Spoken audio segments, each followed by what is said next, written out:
Hello, everyone. Welcome back to X-Plane 11. Once again, my name is jfavignano, and today we're going to be flying an ILS approach.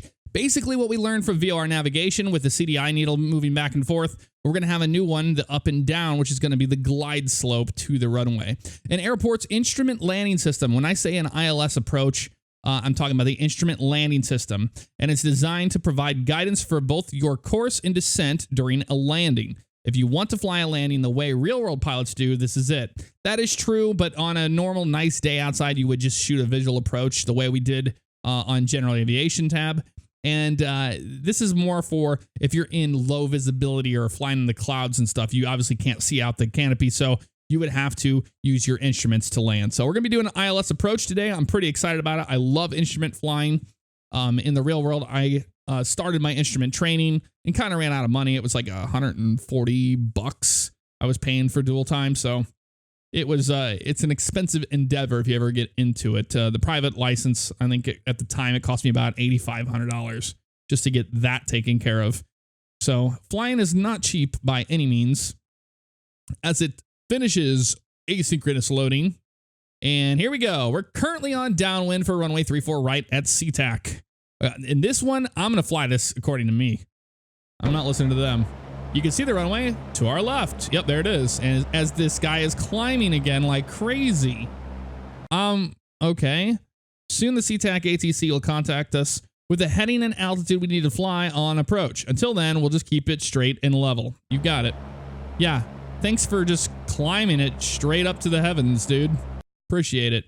Fly heading 160, maintain 5,000 feet, vectors ILS, runway 34 right at KSEA, Seattle, Kilo Sierra Echo Alpha. Okay, we'll acknowledge that. So 160, 5,000 feet. Okay, you heard the ATC. Let's get to a heading of 160 and an altitude of 5,000 feet. We'll be setting up for an approach to runway 34 right. 160, 5,000. You got it. Use your altimeter and heading indicator to make sure you're on track. So altimeter, 6,000 feet. As you can see, that jerk was climbing us like crazy. Down here, we're at 150. We want 160, so we can put 160. It's always a good thing in your brain to always move this heading little indicator here. Move the indicator to that so you know visually where you're supposed to go, and try not to look for a little... We try not to fly on, little tiny white spokes like that. So we'll hit continue. I don't know why they keep messing with my views too. I don't like that either, people. Leave it alone. Remember, we're aiming for heading 160, 5,000 feet. Okay, let me fly the damn airplane, bro. So we're going to descend down to that. We're going to turn to 160. Remember what I said. Dude. Oh, he's not going to let me change. Okay. I was like, you're not going to let me change it, dude? What are you doing? All right, we'll start our descent. And heading to 160 right there. There we go. A little bit more to the right. And we're going to start our descent. So I'm going to start pulling power back here. Letting the sucker come down about 500 feet per minute. That will be perfect for us. Yeah, he's not letting me move my view. Okay, that'll work. That's fine. We'll just get comfortable with that. Add a little more power in here. We want to aim for that about 500 feet per minute on the vertical speed indicator right here. It's a little hefty. About 500 is where you want to be. And we have a nice descent happening here, about 80-something knots. I'm going to go ahead and add power because the airplane seems pretty underpowered. We'll go about 2,000 RPM here. And just keep that descent going. I'm using my trim wheel for that. Flying a heading of 160. And the reason why we're doing 160 is because we're going to be doing 34 right at Seattle. Oh, yeah, they won't let me mess with the camera view. I can't look at the runway. They took our abilities away from us. How nice of them. And on down we go. They kind of start you out at some really crazy altitudes. I would not be this high up if I was on a left downwind expecting an approach of, an ILS approach to the runway in a Cessna. I wouldn't be that high up. But hey, that's just me. Let's bring that nose forward a little bit more. I'm going to hand fly it instead of using the trim so we get on that 500 feet per minute descent rate. And flying, you can, with a good sound engine, like as in X-Plane 11, this FMOD, FMOD, whatever you want to call it, it's really good. I'm really you know, hoping they're going to add it to the other airplanes. But in a Cessna in particular, you know, sound is a really important thing. When you hear the engine speeding up and you hear that whooshing of wind, you know you're in a descent. You know, and if the engine sounds like it's bogged down, it's not doing that well, you know you're in a climb. Soon ATC will contact us and have us turn perpendicular to the runway, entering the base phase of the approach. Until then, we'll just follow their last instruction, heading 160 at 5,000 feet. Yeah, we're trying to get down to 5,000 feet, or yeah, 5,000 feet, dude. But you just started skyrocketing it from the beginning. So that wasn't very cool. And as we continue down to 5,000 feet here, as you can see, this is going to be the localizer, the one that slings left and right. Remember the spoke from the VORs? Well, that's going to be the center line of the runway that's going to swing left and right. And this one here is going to be your glide slope. It's the up and down, showing how high up you need to be on your approach to the runway. Right now, we're way too high for the approach. There's 5,000 feet. Let's bring the nose up before I get on another tangent of talking and miss our altitude. There we go. Now we can trim the airplane for that. So see how the nose wants to come down? I'm going to go back on the trim just a little bit to help out. You shouldn't have to fly 172 like this that hard. Like I barely have my hand on the yoke right now. And we're just cruising along here at 160 at 5,000 feet. Boy, they have us flying way out here today, don't they? Turn left to heading 070 to descend and maintain 3,000. All right. So 070, descend and maintain 3,000. 070, 3,000. East is going to be 090. So go put this over here to 090. 070 is going to be over here. And we want to maintain 3,000 feet. So we're going to keep that, you know, descent rolling here. I'm going to pull back a little bit more power here as we turn to our heading that we were assigned to. We'll do a nice 20-degree heading here. There we go. And we'll roll off here at about 070. That's going to work just nicely right there. Continuing our descent. I don't think we can use our camera still. Unfortunately. Oh, yeah, we can. There's the runway over there. 34 right. That's where we're going to be going. So we're on our, remember the base leg that we did to Juneau. We're just doing this from the left instead. And we're going to descend and maintain 3,000 feet. I'm keeping good speed to the runway. That way we're not, you know, too slow. ATC in the real world would probably tell us that anyway. They'd be like, keep best speed, you know, for all the airliners that have to fly in.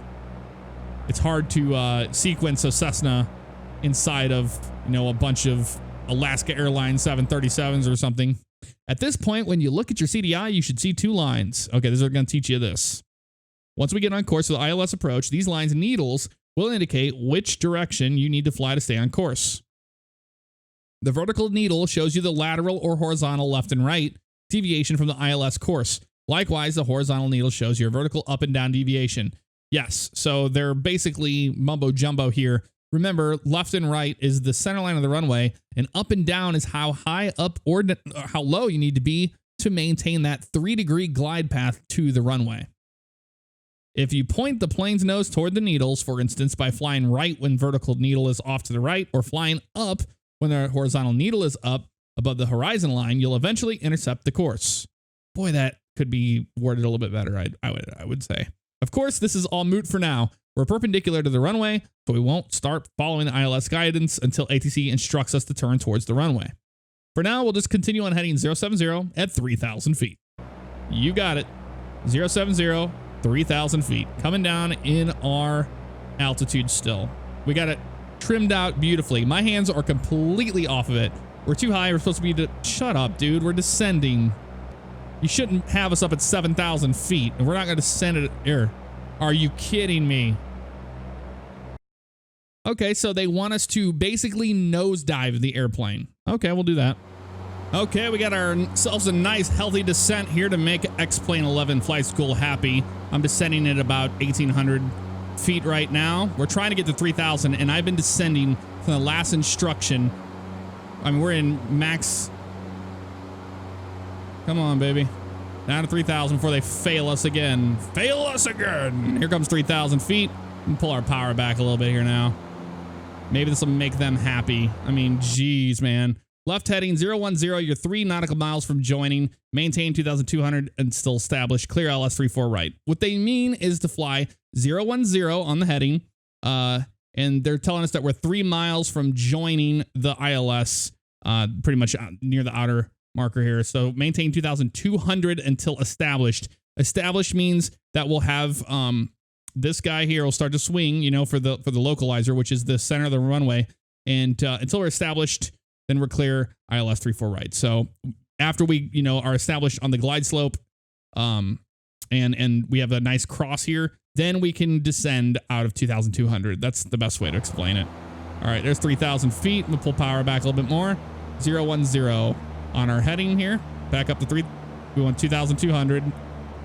So 010 is going to be right here.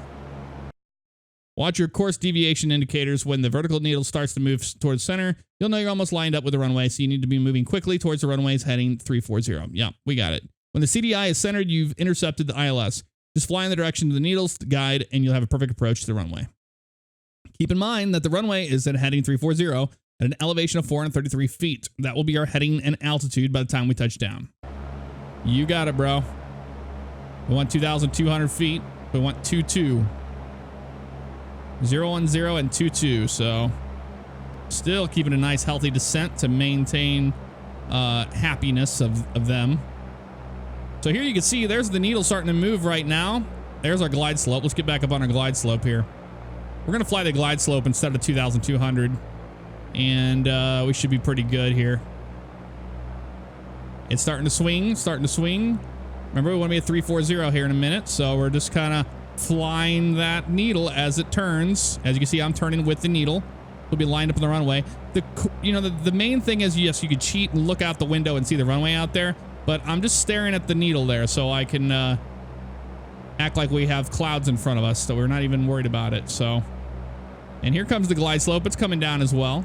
Looking good right now. So that's how you intercept an ILS. And it's called the localizer. The localizer is the one that goes left to right, and the glide slope is the one that goes up and down. Okay, so now the glide slope says, hey, come on down. Come on down. Like Price is Right. And remember, you just want to maintain a nice cross. As long as you maintain that cross, you're on the ILS perfect. So we're just a little off to the left. We can go right and intercept. Remember, keep it like we did in VOR flying. You know, give a little bit to the right, fly straight for a while, and let it kind of settle out where it needs to. Still letting this thing descend. You watch, we're flying the ILS correctly, and we're probably going to be deducted points for not nosediving the airplane down to 2,200 feet. You watch. You just watch how they do that. A little high, so we're going to bring the nose down more. Maintain this about 100 knots here. Wait till we get a little bit closer to the runway before we start to slow everything up. Looking good on the ILS right now. There's the glide slope looking nice. The localizer as well. But you can see how this would help you if you were in the clouds. If you couldn't see the runway or the airport, this would help you a lot, actually. All right, start slowing down a little bit more here. Runway 34 right, we're clear to land. Clear to land, runway 34 right. I don't even know what our call sign is. They don't even have it on there. Looking good right now. Looking really good. Remember to extend flaps 2. This will make the plane easier to control at low speeds. Yeah, I know, but I wouldn't put flaps 2 in yet unless you really, really, really want to. Or extend flaps. It will be 10 degrees, not 2. 2 is the key on the keyboard if you want to do that. So we can go ahead and we'll put 1 notch of flaps in here. It's going to help us. What it does is add lift. So we're able to maintain a slower speed. I'm going to keep that 2,000 RPM in there, though. That's working out pretty nice for us. All right, we're a little off now. I was too busy looking at the engine. So let's get back on it. Let's not look at the runway. We're just looking at that little needle there. And you can see right there, there's the glide slope. And now I see that needle moving to the left. So I'm going to just wait for it to get center and then turn left. There it is right there, a little bit left here. And hold it and wait and see. So on an ILS approach, such as we are doing here, you know, after you break out of the clouds, you would go to visual control. So you'd be like, all right, I have the runway in sight, I'm landing or whatever. Something along those lines. Go 20-degree flap. That'll help us there.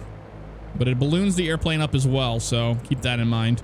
Maintaining that 80 knots. We're not on final yet. Final on final will be our final set of flaps and 70 degrees. Or 70 degrees. 70 knots.